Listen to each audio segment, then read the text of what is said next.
고 김대중 대통령이 남긴 유명한 말이 있습니다.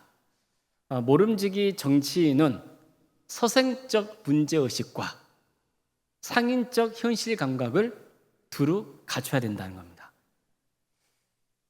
김대중 대통령의 정치 철학을 말해주는 아주 유명한 명언이죠. 무엇이 진리인지, 내가 나가야 바른 길은 뭔지, 마치 선비처럼 올곧게 따져보는 서생적 문제의식이 있어야 된다는 거예요. 하지만 또 여기에만 매달리고 있으면 아집에 사로잡히고 융통성 없는 사람이 됩니다. 따라서 어떻게 하면 돈을 벌 수 있을지, 언제 물건을 구매하고 팔지를 생각하는 그런 상인들의 현실적인 감각도 있어야 된다는 거예요. 백성을 하늘처럼 모시고 생각하면서 서생적 문제의식과 현실적 어떤 상인적인 현실적 감각 그 사이에서 적절한 조화를 이루는 것이 아주 중요하다는 거죠. 참 맞는 말입니다. 올바른 길을 가려면 반드시 지켜야 할 원칙이 있어야 돼요. 그런데 그 원칙이 실현되려면 무엇도 있어야 됩니까? 융통성도 있어야 돼요. 그리고 실질적인 전략도 있어야 되고 실행력도 있어야죠. 이런 태도는 믿음의 길을 가는 성도들도 갖춰야 될 아주 중요한 태도입니다.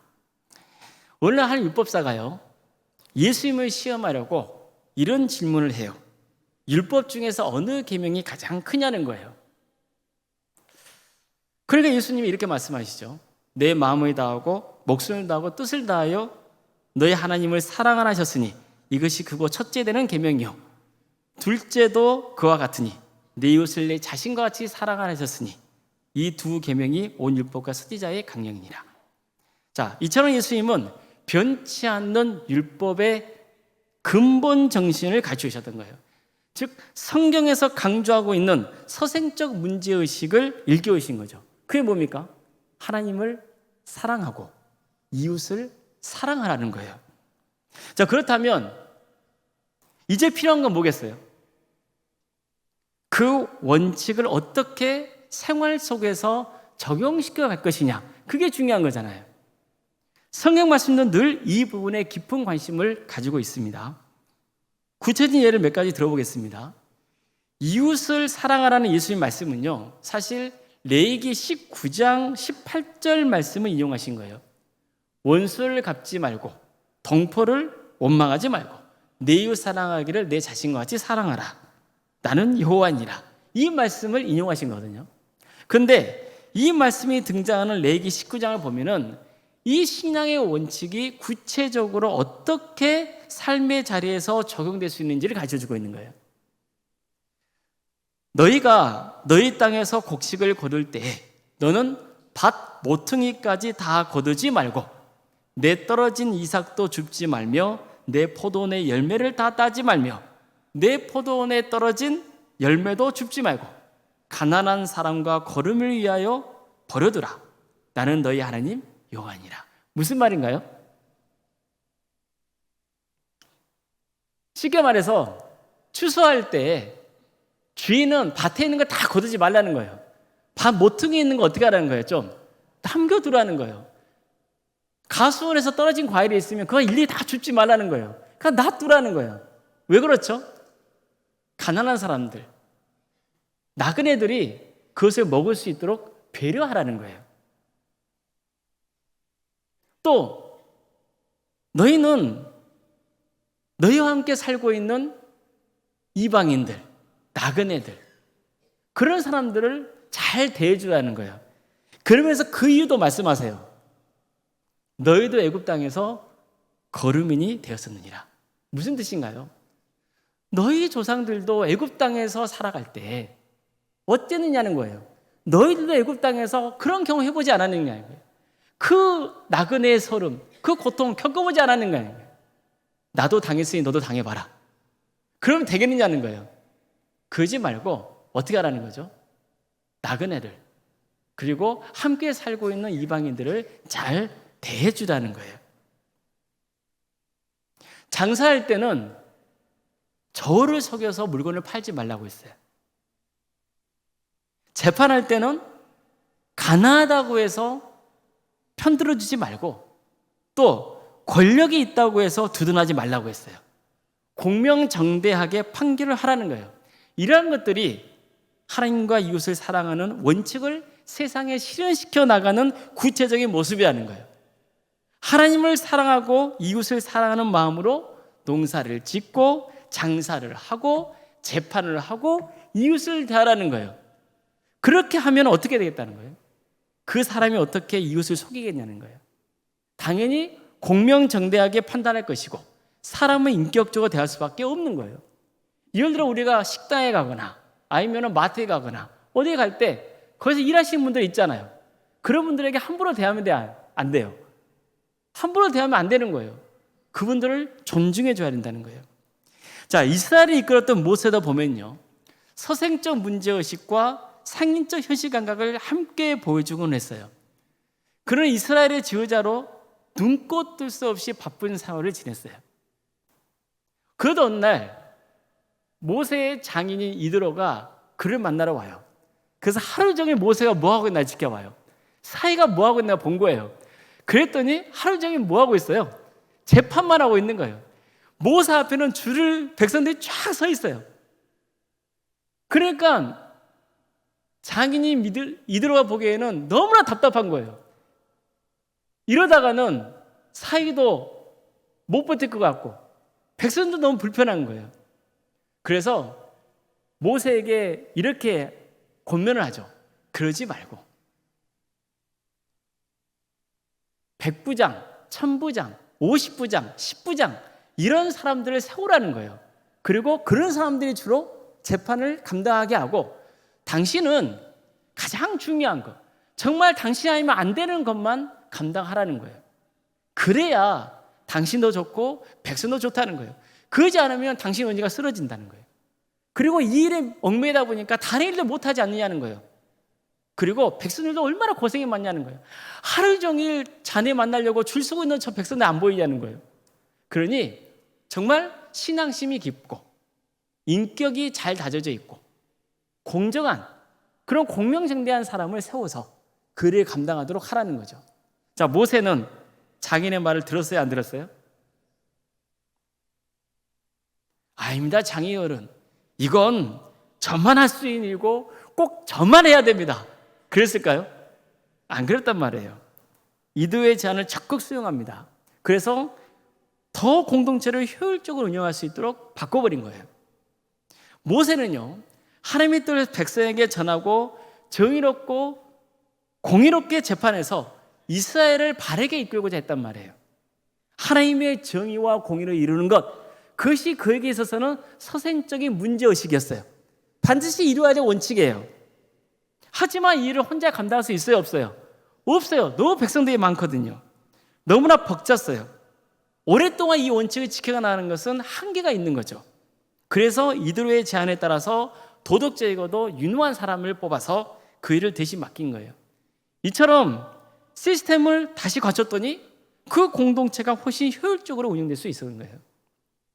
이런 예도 있습니다.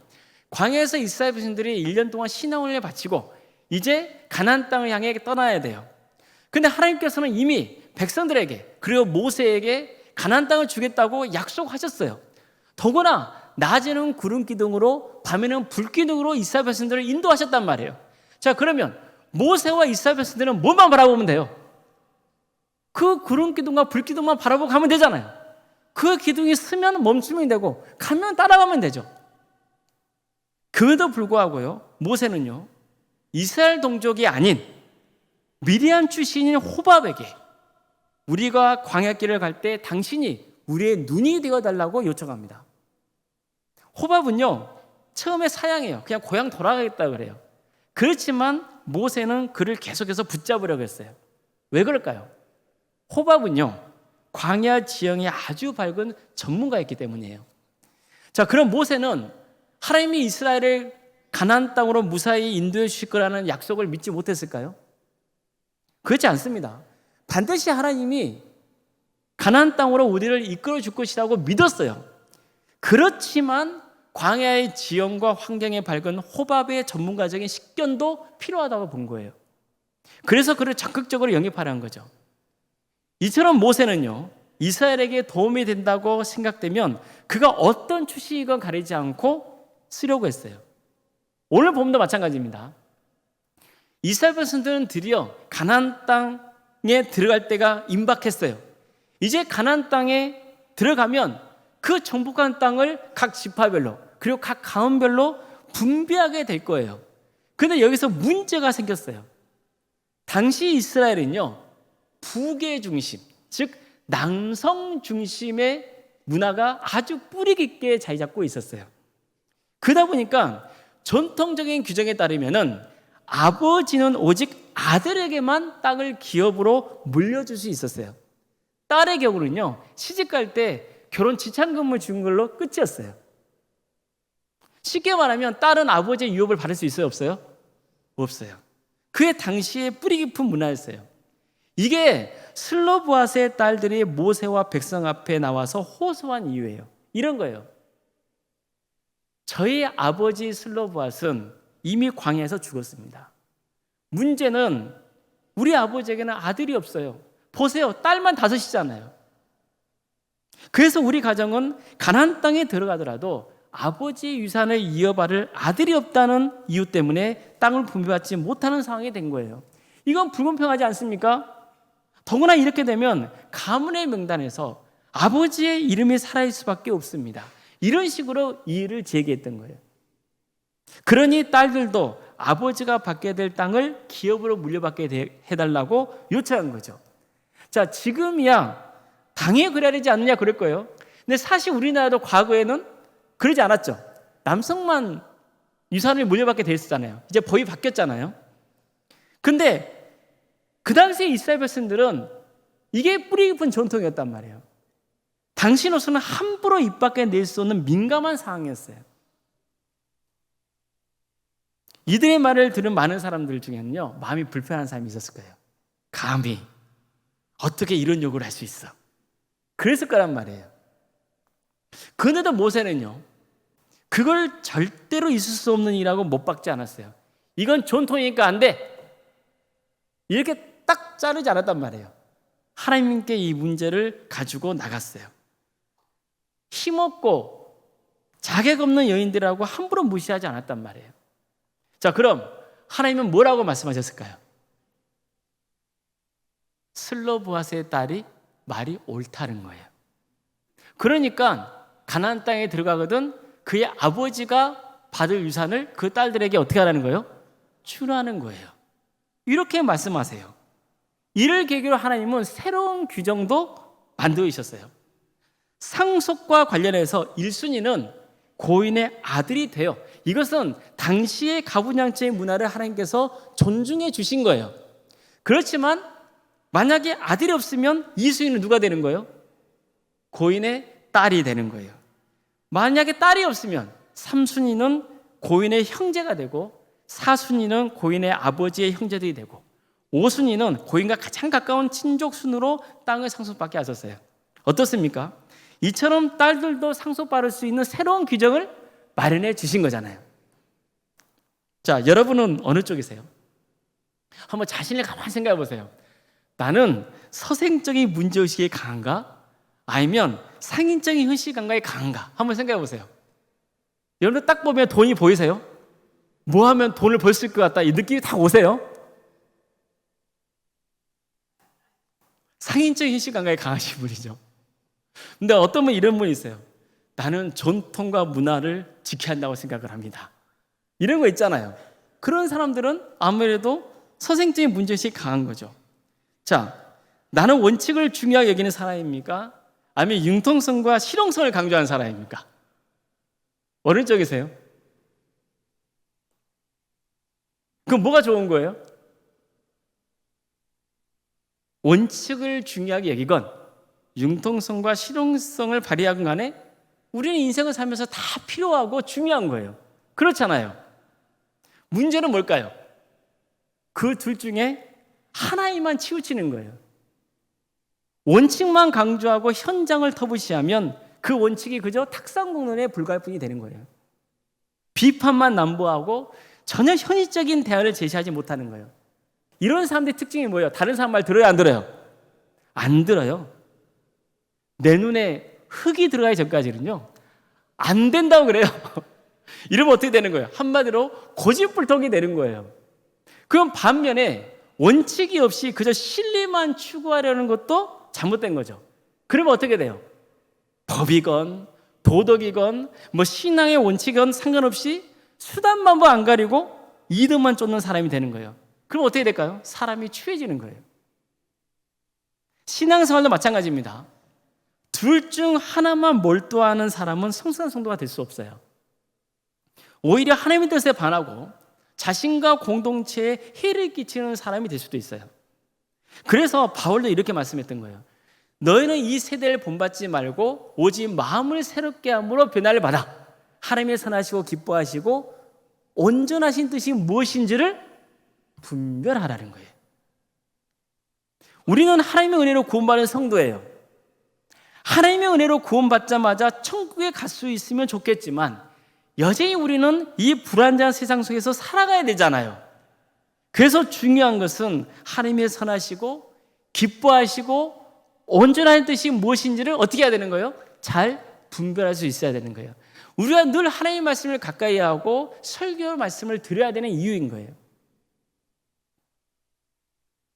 성도는요, 신앙의 원칙에 바로 서 있어야 돼요. 자, 그럼 신앙의 대원칙이 뭐예요? 예수님이 우리에게 가르쳐주신 가장 큰 계명은 뭐예요? 하나님을 사랑하고 이웃을 사랑하라는 거예요. 하나님을 사랑하는 신앙의 원칙이 뭐냐면은 하나님만 경외하라는 거예요. 그리고 하나님의 뜻에 순종하라는 거예요. 우상을 숭배하면 안 돼요. 늘 삶의 중심이 하나님이어야 해요. 그런데 그 하나님께서 뭐라고 말씀하세요? 이웃을 사랑하라는 거예요. 특히 연약한 자들을 섬기는 것을 중요하게 보세요. 앞에서는 말씀드린 것처럼 하나님께서는 사회적 약자를 위해서 추수할 때 어떻게 하라고요? 밭에 모퉁이 거 좀 놔두라고요. 추수하다 보면 땅이 뭐 떨어지잖아요. 그거 놔두라고요. 왜요? 가난한 사람들이 그것을 먹을 수 있도록 남겨두라는 거예요. 슬로브아스의 딸들도 사회적 약자잖아요. 이들은 단지 여자라는 이유만으로 아버지의 유업을 상속받지 못했어요.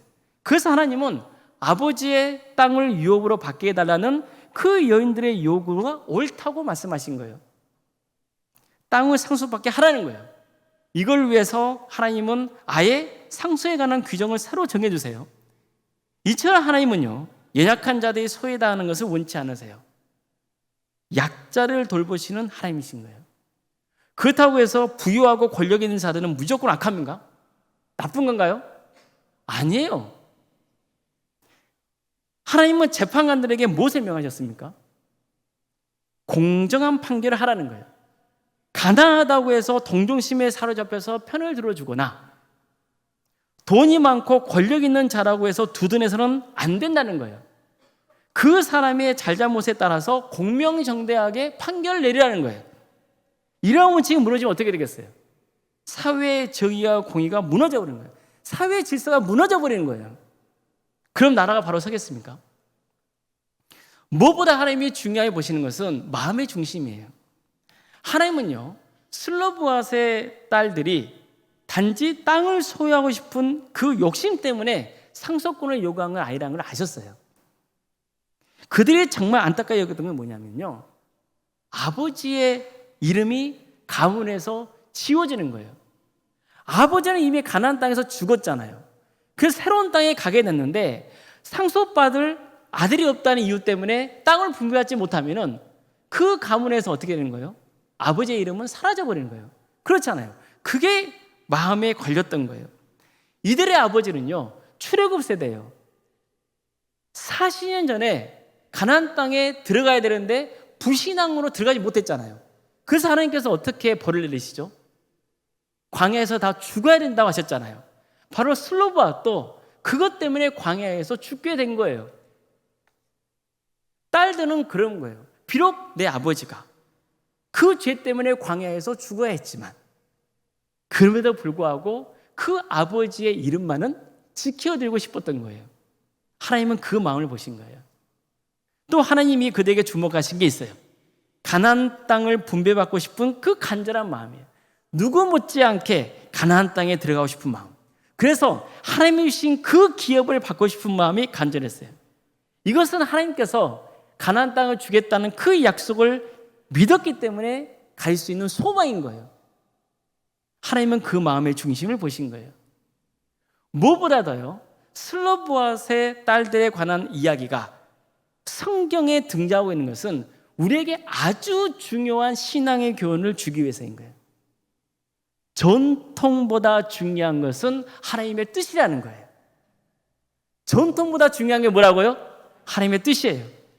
하나님도 새 시대에 맞게 새로운 기준을 정해주시죠. 아버지의 뜻이 이 땅에 이루어지기를 바라셨던 예수님도 보세요. 예수님도 유대인의 관습과 전통에 맞서하셨어요. 그래서 하나님의 본래 뜻이 무엇인지를 또 그분의 마음에 어떤지를 가르쳐주고 계셨던 거예요. 우리도 마찬가지입니다. 우리도 그래야 되는 거예요. 여러분, 교회마다 전통이 있습니까? 없습니까? 전통이 있습니다. 우리 광주 동암교회 전통이 있습니까? 없습니까? 있습니다. 저도 광주 동암교회에 부임하면서 광주 동암교회의 전통을 존중하고 지키려고 많이 애를 쓰고 있습니다. 전통은요, 결코 무시할 수도 없고 무시해서는 안 되는 거예요. 교회에는 좋은 전통이 있기 때문이에요. 당연히 좋은 전통은 계승돼야 돼요. 예를 들어서 목회자는 성도들을 잘 섬기고 성도님들도 목회자의 권위를 존중하는 전통이 바로 서 있다면 그것은 어떻게 해야 되는 거예요? 그건 지속돼야 되는 거예요. 그럴 때 화평한 공동체를 이루어갈 수 있어요. 그러면 서로 협력하면서 하나님 나라를 위해서 힘쓸 수 있기 때문이에요. 복음을 전하는 일에 적극적이고 항상 선교를 지향하는 교회라고 한다면 그 전통은 좋은 거니까 계승이 되어야 되는 거예요. 그러나 시대에 맞지 않은 전통이 있다면 어떻게 해야 돼요? 함께 기도하면서 서로의 의견을 존중하면서 바꿀 수도 있어야 되는 거예요. 나는 이제까지 이렇게 신앙생활 해왔기 때문에 절대 바꿀 수 없어. 내 눈에 흙이 들어가기 전에는 안 돼. 이렇게 주장만 하는 것은 하나님의 뜻을 거스르는 고집이 될 수도 있는 거예요. 예수님의 제자였던 베드로도 한때 그랬어요. 베드로가 어느 날 기도하려고 지붕에 올라갔어요. 지붕에서 기도하고 있었어요. 이스라엘 당시에 이 지붕은요 평평했어요. 그래서 기도하기 괜찮았어요. 올라가서 기도하는데 그 시간이 언제냐면 한 날 12시 정도 됐어요. 배가 고파요, 안 고파요? 배가 고픈 거예요. 출출한데 밑에서는 또 요리를 하고 있어요. 냄새가 올라가겠죠. 그런 상황 속에서 베드로가 환상을 봐요. 하늘이 열리면서 있잖아요. 보자기가 확 내려오는 거예요. 근데 그 보자기 안에 뭐가 있냐면은 율법에서 먹지 말라는 음식이 있잖아요. 예를 들면 돼지고기 같은 거 먹지 말라 그러잖아요. 굽이 갈라져 있는 거 이런 거 먹지 말라 그러잖아요. 먹지 말라고 규정한 그 짐승들이 가득 담겨 있는 그 보자기가 내려오는 거예요. 그러면서 하나님 음성이 들려와요. 베드로야, 일어나 잡아먹으라 그러는 거예요. 이 말 들은 베드로는 엄청난 충격을 받아요. 왜 그럴까요? 자기 이제까지 태어나서 성경에서 율법에 금하고 있는 음식 그것을 먹어본 적이 없거든요. 먹어서는 안 된다는 것이 그의 아주 중요한 신앙관이었어요. 그런데 먹으래요. 충격이죠. 그래서 그는 이렇게 말해요. 저는 이때까지 율법에서 금지하고 속되고 더러운 음식은 먹어본 적이 없다고 했어요. 그자 또 한 음성이 들려와요. 하나님이 깨끗하게 하신 것을 내가 속되다 하지 말라. 무슨 말씀 뜻인가요? 내가 깨끗하다고 했으면 깨끗한 거야 이거예요. 무슨 말 아시겠어요? 네가 아무리 그래도 내가 깨끗하다 했으면 깨끗한 거지. 이걸 말씀한 거예요. 베드로는요 도통 이 뜻이 뭔지를 알 수 없었어요. 근데 그때 성령님께서 베드로에게 이런 말씀을 주세요. 너에게 두 사람이 찾아갈 거야. 그러면 그 사람 따라가 그러는 거예요. 베드로가 집에서 내려와 봤더니 진짜 그를 만나러 온 사람이 있었어요. 봤더니 누구냐면은 이방인 출신, 직업이 백부장인 고넬료가 보낸 사람들이었어요. 베드로는 성령님께서 따라가라 했으니까 그냥 따라갔어요. 간 곳이 어디냐면은 고넬료의 집이었다고요. 베드로는 그곳에 가서 고넬료와 그의 가족들에게 복음을 전했어요. 그랬더니 그곳에서 성령님이 임해버리는 거예요. 이걸 그가 체험한 거예요. 그때 이 사건을 계기로 그는 하나님께서 왜 나에게 그런 환상을 보이셨는지를 깨닫게 된 거예요. 그게 뭐예요? 하나님의 뜻은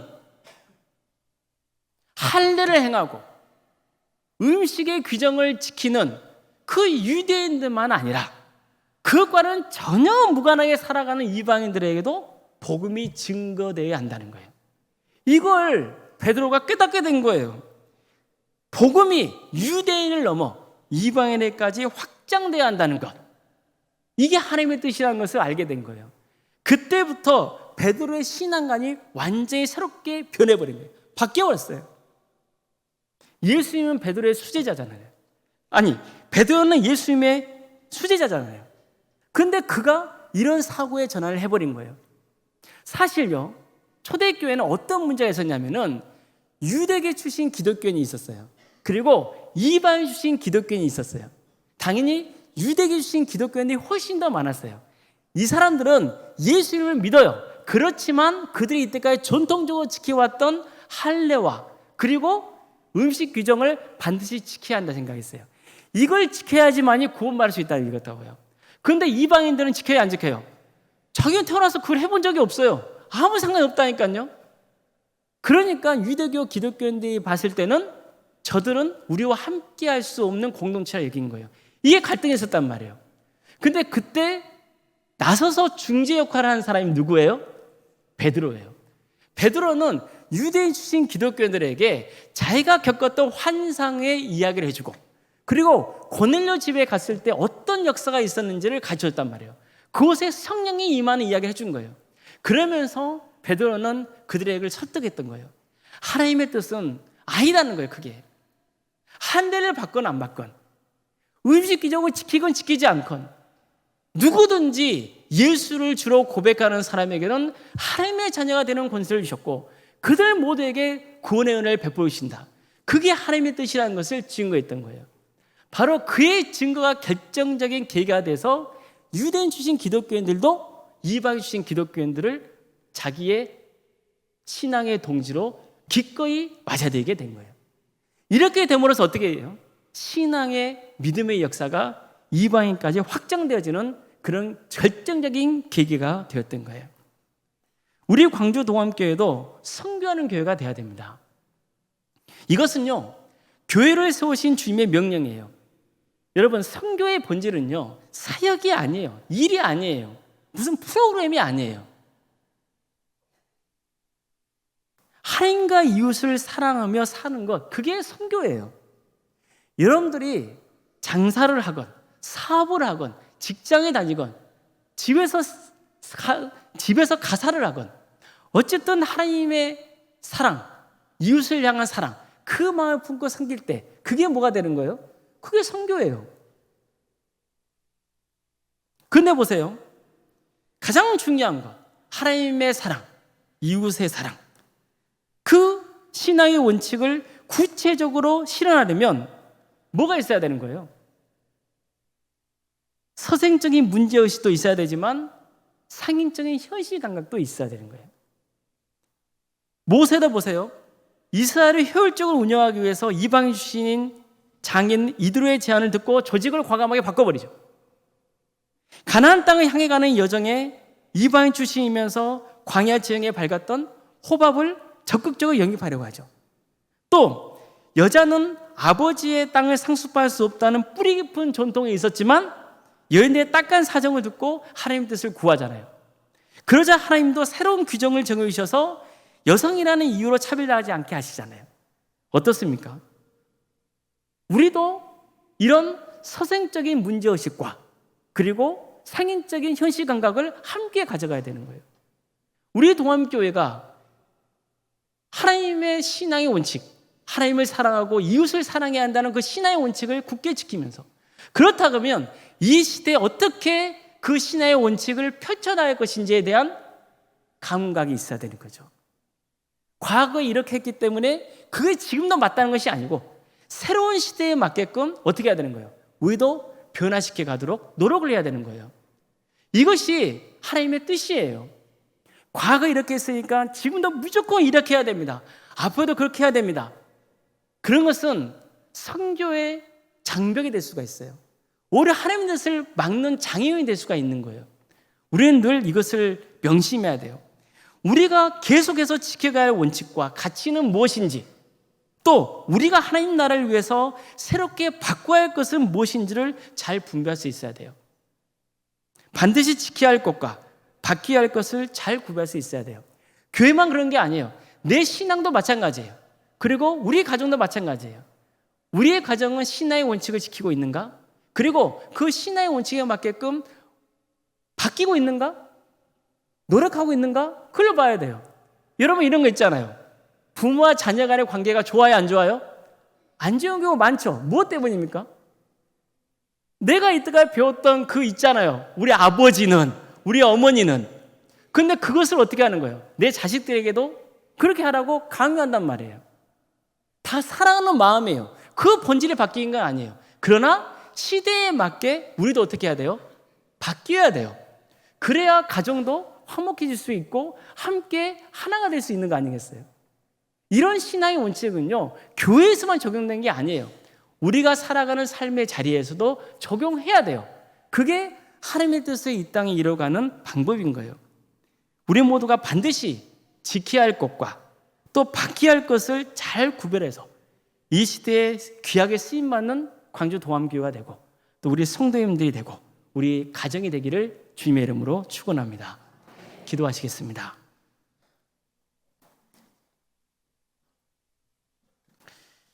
사랑의 하나님, 우리를 하나님의 자녀로 삼아주시고 구원의 길을 갈 수 있도록 인도하시며 감사드립니다. 하나님을 사랑하고 이웃을 사랑하라고 하신 그 주님의 명령을 우리가 따르게 하여 주시고, 그리고 그 사랑을 이 땅에서 구체적으로 실현하기 위해서 우리에게 지혜를 주시고 분별력도 주시고 융통성도 주시고 또 실행할 수 있는 능력도 허락하여 주시옵소서. 모든 걸 주님께 의지하오며 살아계신 예수님의 이름으로 기도드리옵나이다. 아멘.